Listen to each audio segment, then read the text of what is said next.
Hello and welcome back to the She Thrives Plant-Based Strong and Free Summit. I'm Margot Freitag. I'm the founder and host of this amazing event for women who are really ready to up-level their health, up-level their life, step into change and create a new today and tomorrow for their health and well-being and their happiness.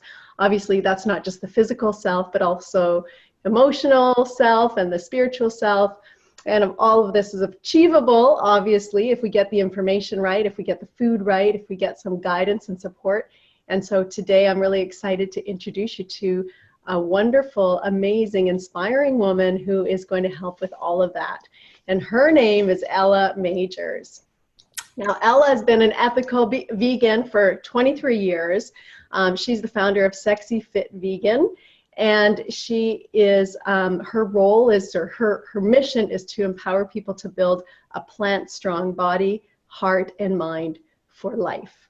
So Ella's been a transformational coach for over 15 years. She's recognized as a leader in the vegan movement.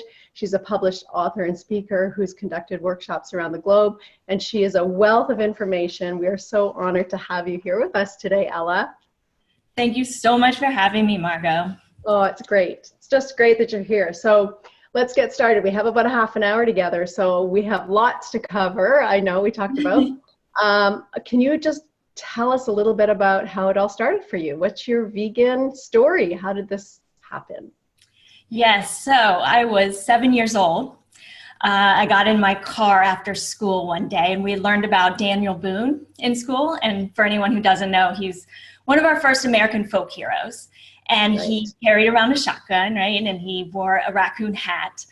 And he was supposed to be like this hero. And I got in the car, I'm like, Mom, we learned about this guy today, Daniel Boone. And he was, everybody thinks he's so great, but he wasn't, because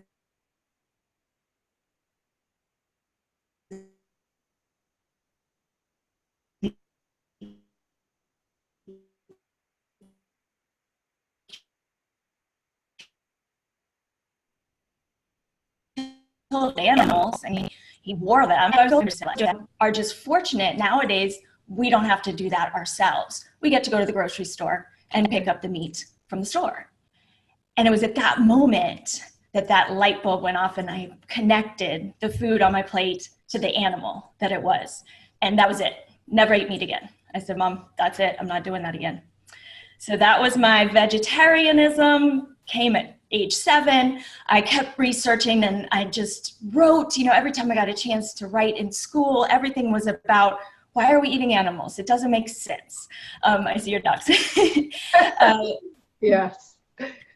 It doesn't make sense. Why would we do that? And so I did my own research, and back then this was, over 25 years ago. There wasn't much out there readily available, but I did my own stuff. And at age 15, I kind of made the connection between all the different animal agricultural industries and went totally vegan and really got into the animal rights scene at that point. Wow. So you were just like, well, obviously marching to the beat of your own drum, because this all happened before the age of the internet, I guess. Yes. And you had the support of your family. What did your mom say when at that age you wanted to give up eating meat? Was she worried, or did she support you? My parents are fantastic people, and they really always supported me in me being who I am. And they used to tell me, when I was 2, I was like trying to put on my own diapers. Like, I've always been very strong-minded, know what I want. And so they thought it might be a phase, at 7 years old. But they soon realized this was not a phase. This was really part of me and who I was. And they let me do my thing. I ate side dishes for a while, but before long, my dad went vegan, my little sister went vegan, my mom got close, and she's totally vegan now after having colon cancer. So now I got my whole family vegan, so it's fantastic. That's amazing. That's fantastic. So where did that lead? What was next? I mean, obviously you're like so incredibly fit. You've kind of, you talk more about plant-based as opposed to vegan. I mean, obviously they're one and the same, but you really do talk a lot about plant-based fitness. and empowerment, strong bodies. So what was the shift, and tell us how it's evolved?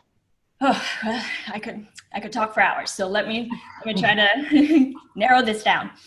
So I've always been into sports. I started gymnastics and swimming when I was 5. So I grew up just super active. It was part of a huge part of my childhood. And I knew that would be with me for the rest of my life as well. So after college, I jumped into the fitness industry, started working in the fitness industry, became a personal trainer, and really had this mission. You know, I knew it was my mission in life to help people go vegan, to save animals in that way and, you know, save our planet. So I'm in this fitness industry, which is still really behind when it comes to plant-based eating. There's still those messages of you cannot get your protein. No idea how many clients come to me and said, my personal trainer said, there is no way I will reach my goals unless I eat meat. Right. And so back then it was even more so. So I really took on this role of wanting to be the shining example of what a healthy, fit vegan, what you could do as a vegan. And so I even did a competition. I did a bodybuilding type of competition. I won the bikini the bikini division. And, you know, checked it off my bucket list. It wasn't something I really want to do, but I was like, I got to prove. Mm. And so I really worked hard to help clients who said, they would come to me and say, Ella, how'd you get your body? Like, how'd you get those muscles, and how'd you get so lean? And it was so rewarding to be able to say, because I'm vegan and I can help you. Yeah. So it was like, I was like a walking billboard. So that was fantastic in so many ways. At the same time, it caused me some internal turmoil. And I'll tell you why. Because I felt like I needed to be the shining example. It's a combination of two things. First, I had some traumas in my young adulthood having to do with men. And then there was this overwhelming desire to show everybody and inspire everybody by what I could do fitness-wise. So two kind of things that led me to want to hide any issues I was having. It also caused me to be this perfectionist. And I think I've always been that, but it kind of amplified my need to be perfect. Right. And so there was this need for control. So nothing to do with veganism, but I got into, you know, so many people in the fitness industry have disordered eating habits, eating disorders. You go into competition, you are restricting. Doesn't matter what you're eating, you're really focused on food and what you can and cannot eat. And so I did develop that kind of disordered eating style. It was maybe a sense of control that I could have because of it. I also had this distorted body image, you know, trying to be perfect. So those were my big struggles. And because I didn't want people to say, blame it on being vegan, you know, because people wanted to blame anything and everything that was wrong with me on my veganism. Right. So I hid. I kind of hid behind shame.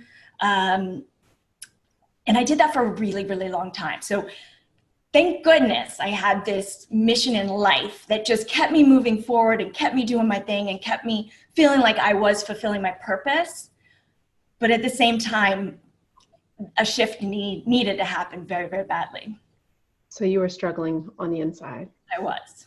And what a hard act to follow, like to keep up. It's one thing to win a competition and then go back to being normal, but to have this mission that you want to be the glowing example. And it's perpetuating, it's constant. I mean, that's a lot of pressure that you put on yourself, right? It is an extreme. And because I'm that person who thinks I do it all, you know, that I put a lot of pressure on myself. Yeah. Okay, so what happened? So finally, you know, fast forward many years, I was done. I was tired. I was exhausted. I was not happy with what was going on internally and where my energy was going. You know, I had so much to offer the world, and yet I felt like too much of my energy was going into food. I mean, like what I was going to eat, what I couldn't eat, and then emotional eating, and then hiding and looking in the mirror and seeing fat that didn't exist. And Right. I'm like, this is my energy. This is my life. I only get one of these. I can't do this anymore. I'm done hiding. I started studying up on with many different gurus. Brene Brown was a big one for me. Awesome. She's just an idol of mine. She's just Yeah. so fantastic in all her work on shame and vulnerability. Mm-hmm. And so I said, I'm doing it. I said, this is it. So I didn't do it small. Mm-hmm. My character does not want me to do things small. So I decided to write my story, and I decided to publish it on my website.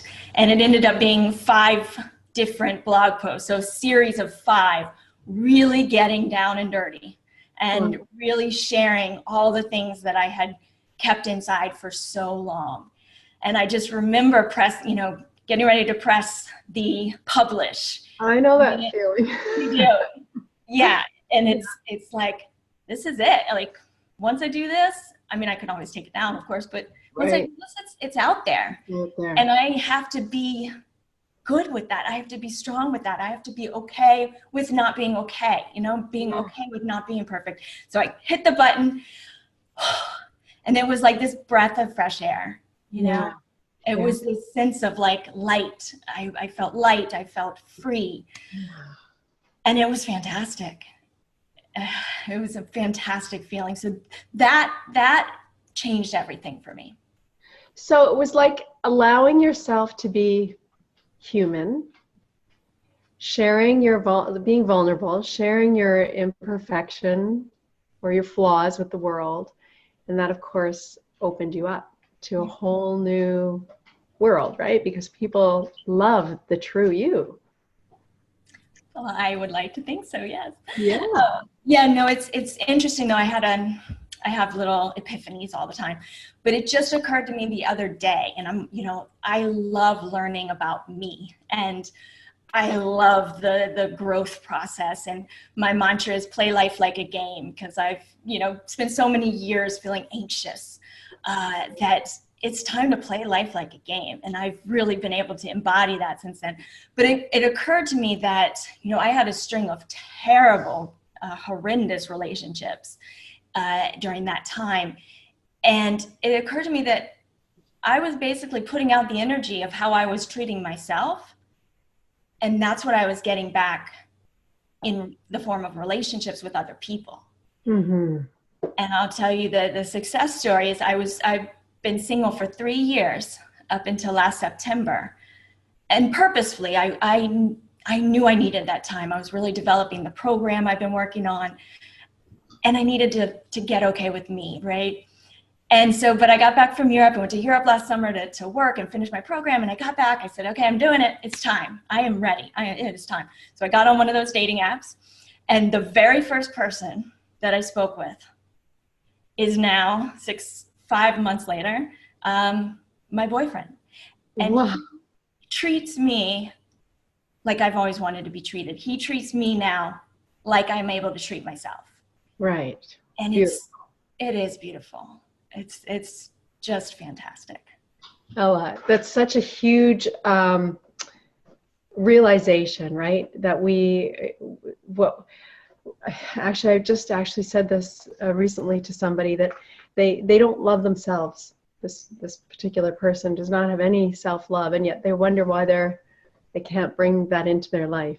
And we talked about the importance of loving yourself and accepting yourself and honoring your body and loving it, even if it's not perfect, even if it's not the way you want it to be yet.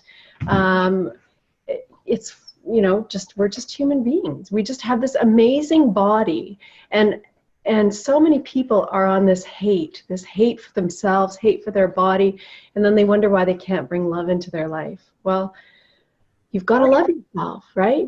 Yeah, or get, not yo-yo with people, or up and down, right? So that's kind of the foundation of what I teach and what I work with the clients on, is accepting, loving, respecting, appreciating yourself and your body exactly as you are right now, right here today, Yeah. as a prerequisite Right. for true lasting changes. Right. Yes. So I know my clients, like a lot of them want to lose weight. I get it. They want to go downsize. I get it. But we don't focus on that first because that's not the right order. No. Right. Right. So it really is a prerequisite, is getting to that place where you can love and accept yourself exactly who you are. Then you're able to start making choices that you know are going to serve you, that are in line with your values, which just feels so freaking good when your actions are in line with your values. Yeah. And if one of those values is having love for yourself, then you're going to want to eat and exercise and live in a way that makes you feel good, that gives you energy, that brings you joy. And all of that, what we talk about is the side effect is if your body needs to shed body fat, it will. That's a side effect. Yeah. Yeah. Right. When we don't worry about it, when we Right. focus on the other stuff. I love that. I didn't know this interview was going to take that turn, but it's such a great and important topic. And I love to remind people that, the human body is like a miracle. Like if you just appreciate eyes that see, legs that carry you, a brain that works, a smile, a heart that works hard, lungs that allow you to breathe. I mean, it's a miracle, right? It You might really, not like the size of your thighs, but that's okay. Love it and honor it. And then you can step into the change. exactly. So many of our program members, a lot of them have had kids. I haven't had kids. I don't want kids. I know what my mission is, and it doesn't have to do with kids. But so many of them, came in also wanting to lose weight. By the end or the middle of the program, they're waking up and they're seeing, whatever they don't like about their stomach, their midsection, and they're seeing the joy that being pregnant and giving birth and what those kids, their kids, bring to their life. Right. And that's so much more important than how flat your stomach is. Right. You get it, you embody it. It's a process to get there, though. It's not easy because we've been so conditioned and so programmed our whole lives. Absolutely. Yeah.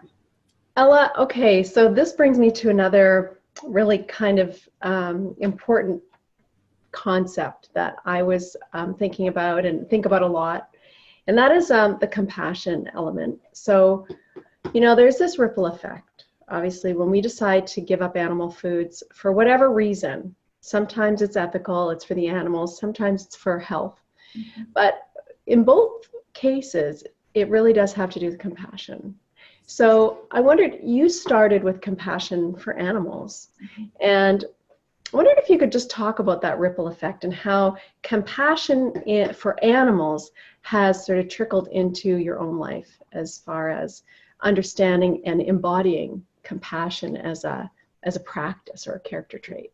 Yeah, absolutely. One thing we also work on is approaching ourselves with what I like to say, curiosity and compassion, because so many of us are so hard on ourselves, beat ourselves up. We talk to ourselves like we would never talk to anybody else, right? We would treat ourselves like we wouldn't treat our dog or our friends or any animal. We have the compassion for others, and we don't even notice sometimes that we're not having that for ourselves. So it takes that observation. So what I find so fascinating is to be able to go through life in a state of observation, of exploration about who you are and the stories that you write for your life. Yeah. Because everything's a story, everything's a perspective, we can shift that. We have that power. We just don't know it a lot of the times. Yeah. So when we observe how much, well, for me, I observed how much compassion I had for everybody else. I got my master's degree in social work because I care about, underprivileged people and children and underserved communities. And so I have all this love and compassion for myself. And it didn't hit me till my 30s that I really realized, what am I talking like that to myself for? Like, why am I the only person who deserves my negativity and judgment? And that I can let everybody else be themselves, and imperfect as they are, perfectly imperfect. Wow. And yet I don't get that same respect. Right. So it takes that realization, and it really does once you are able to kind of bundle that up into just compassion for life of all types. It's such an amazing feeling. I just like indescribable, Yeah, I know. I love it. Thank you for sharing that. My pleasure. Does this have to do with, do you think, you do a lot of reprogramming your brain with clients, and I wondered if this is part of that, or if there's more to it. Could you just share a little bit about the reprogramming? Yes. Yeah, sure. And don't get me wrong, I help people get the basic knowledge about nutrition and fitness. But the thing is, that turns out that's the easy part. I mean, there's a wealth of information now. We've got fantastic doctors out there giving us all that we need to know.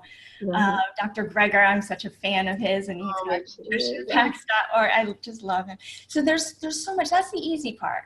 The tough part is getting in check with yourself, getting in tune with yourself, and finding the way of eating and the way of training that brings you balance, brings you health, and again, allows you to align your life, your actions with what you truly care about. I like to think about being on your deathbed, as morbid as that is, but looking back, what did I spend my energy on?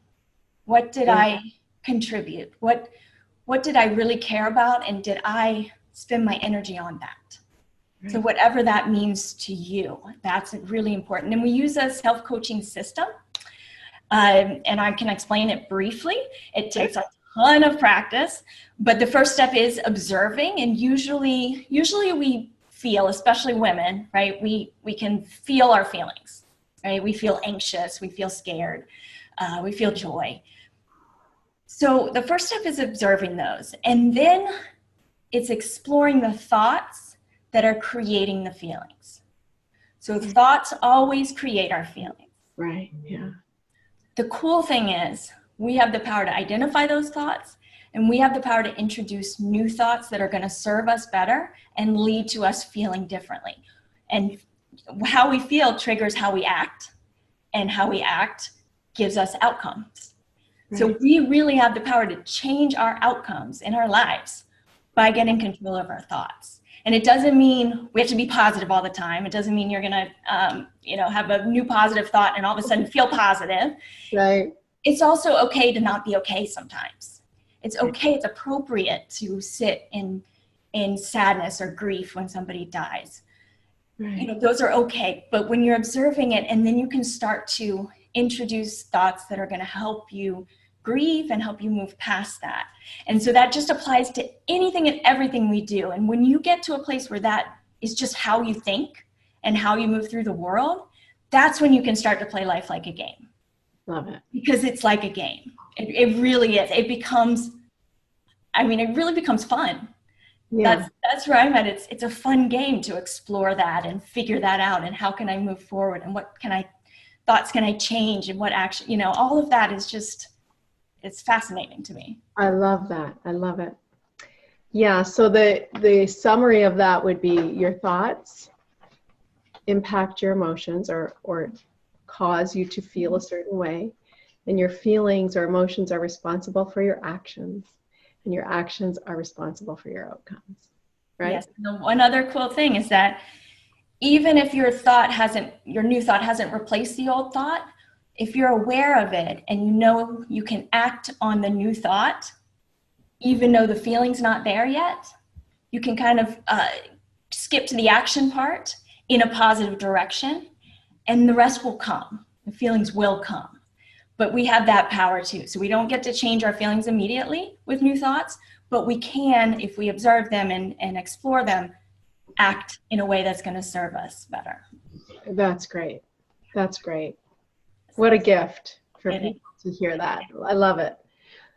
All right. So let's just talk about our listeners for a moment. I know that there are a lot of women on this summit right now who want to know about stepping into a new way of being, who want to learn how to eat differently, how to achieve their fitness goals, how to step into a new way of living, new way of being, and maybe up level their life. So let's talk about women's fitness goals and how eating a plant-based diet supports that, and how all of this ties into overall health for women in a really healthy, as far as the psychology goes, a healthy way, not obsessive, not perfection, just a healthy way. So how can women get started getting, I mean, you are incredibly fit. There's no question about that. We don't all have to be, Olympians or anything, but like people want to understand how to get fit and change their lives. So yeah. Go for it. So not comparing yourself is the first step. You're doing what you need to do. So one thing I like to have people do is kind of explore what's enjoyable to you. If you're not, it kind of depends on where you're at. If you are newer to fitness in general, I mean, I love classes at this point. I did lift my own body, like lifting for a long time. Now I'm more into the calisthenics and body weights and pull-ups and push-ups, that sort of thing. So you kind of find what's going to just help you get active first. So if that's a spinning class, if that's a body pump class, it also creates a sense of community and gives you a schedule. So if you're having trouble getting into it, to have things that really actually are fun for you, that also will work your body in lots of different ways. Experiment, go out there and try some different things. Give yoga a shot. It took me 8 years to like yoga. I'm a kickboxer. I do Muay Thai. That's my thing. I'm, intense like that. And I didn't like moving slow, but I knew it was good for my body. So I looked at it as a form of self-care. Yes. So when we look at it as that and exercising because we love our bodies, not because we hate them, and then figuring out something to start with that's just fun, that gets you moving, that gives you other people to support you. So that's why I really, really like classes. And also if you get a small class where the teacher can help you with your form, personal trainer can always do that. They are good for some things, to get your form right. And so whether that be trying a kickboxing class, a body pump class, spinning, I don't go to the clubs anymore. I live in Miami, right? But I'm past the club scene. So my club is my spin class, My friends use it, I go and everybody's singing, and I just found this fantastic studio. I found a yoga studio that they play hip hop music and rock and roll, and that's my speed. And so I'm able to do that several times a week. So there's just so many options out there. So just to start, try a variety and find out what works really well for you just to get yourself moving. And then you can start to up the ante, start to set some goals and see which classes or which movements or what if, lifting weights, if that's going to help you reach your goal. But doing it all from a place of love and fun and respect for your body is going to help you be consistent for a long time to come. Yeah. Yeah, that's great advice. I love the idea of, it can be it can be your social life, right? It can be, it's just a healthy version of socializing. I love that. And I love the idea of, fitness classes for scheduling your fitness, because so many people are, they try and get there in the morning and then that doesn't work out, and then they'll go at 4, but then they're too tired at 4, and, all of that story, we talked about the story. Right. Yes. So I love the idea of having a plan, maybe having a buddy or a group of people and meeting at a certain time and doing a class. And I love spin too. Awesome. That's so as far as the food goes, Ella, what would be one sort of actionable step that people can take to make a change, a sustainable, achievable change today? Well, what I like to start is just very simple with the basic fact that the more whole plant foods you can fill your plate with every day, the better off you're going to be, the healthier you're going to be, the better you're going to feel, the more energy you're going to have, the more variety. You also get all your nutrients that you need, you know, the variety that you need. So what I like to say instead of, okay, I can't have all this stuff, right? I can't have that vegan junk food, or I can't have, you know, the milk anymore. Wherever you're at on your path, think about what you can fill your plate with and have those kind of scooch out the other stuff as you learn what you really enjoy and like. You know, legumes are going to be just such an incredible source of protein, of complex carbohydrates. They give you energy. I eat a salad in the morning for breakfast. I used to do a smoothie, and for some people, smoothie works really well. I don't even do protein powders. We don't really need them. So I fill that shake with lots of greens. So knowing the more greens, number one, you know, and then you throw in other vegetables, other colors, and then those legumes, all sorts of beans, and then sprinkle on the nuts and seeds. And you've got yourself a fantastic way of eating that feels good, and find some fun recipes, but you don't have to be a chef. Yeah. I spend 10 minutes in the kitchen at a time. I suggest making a list of go-to snacks and meals that as you find something that's easy, that you like, that maybe your family likes, you write it down. So eventually you'll have this huge list, and then what you do is create a staples list. Yes. So you go to the grocery store and you stock your kitchen with all the staples, and know that at any point, as long as you keep your kitchen stocked with the staples, that you can go in 10 minutes and put together a fantastic meal. That's great. And then focusing on the whole foods, knowing that if you're getting all those in, that sure, you can treat yourself. I go to football season, I go and have Gardein wings. Those are terrible for you.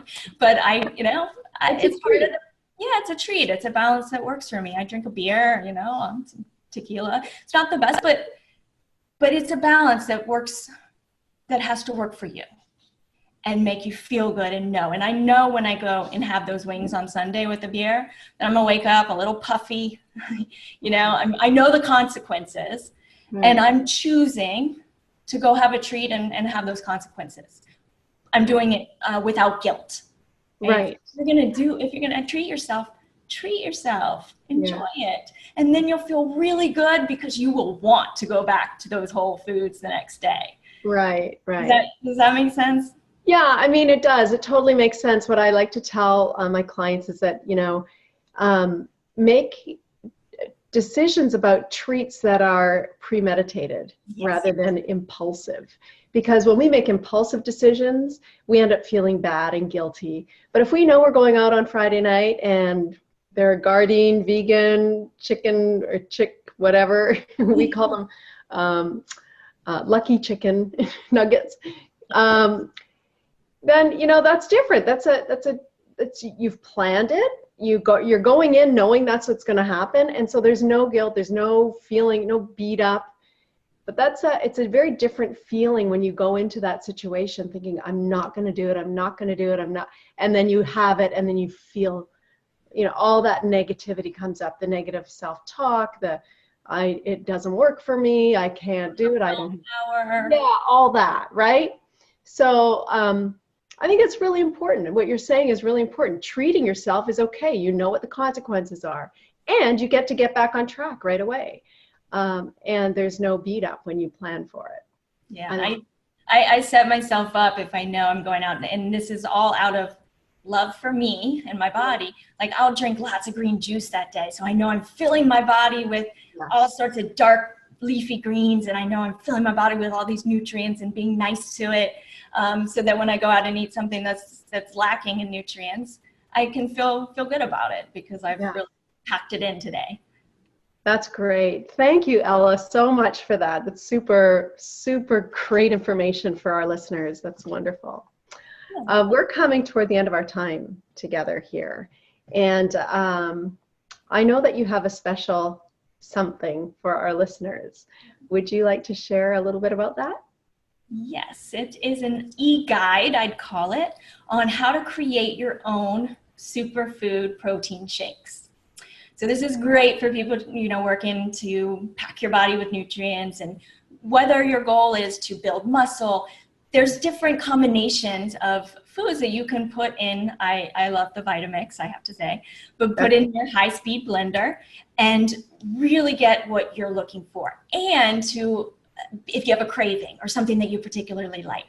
So instead of having a book with all these recipes, which I do have a book with lots of recipes as well, but this is part of the empowerment piece, is empowering you to be able to make your own. And so you start with a base, and we talk about what that base could be. What could your additions be? If your goals are this, what could you add?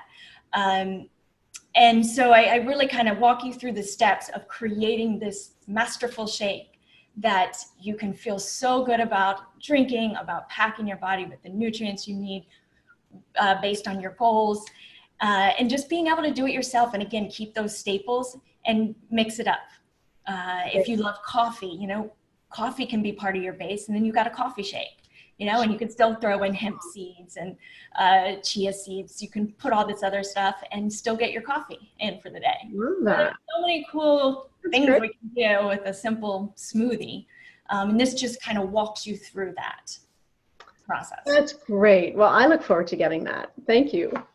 Thank you so much, Ella. Well, it's been just a pleasure talking with you today. Thank you for imparting all of this wisdom and sharing so much. Really appreciate it. Thank you so much for having me. This has been so much fun. We have so much in common, I feel like, the philosophies and everything. Yeah, we do. It's been great. Thanks, Ella. Thank you, Margot. Bye-bye.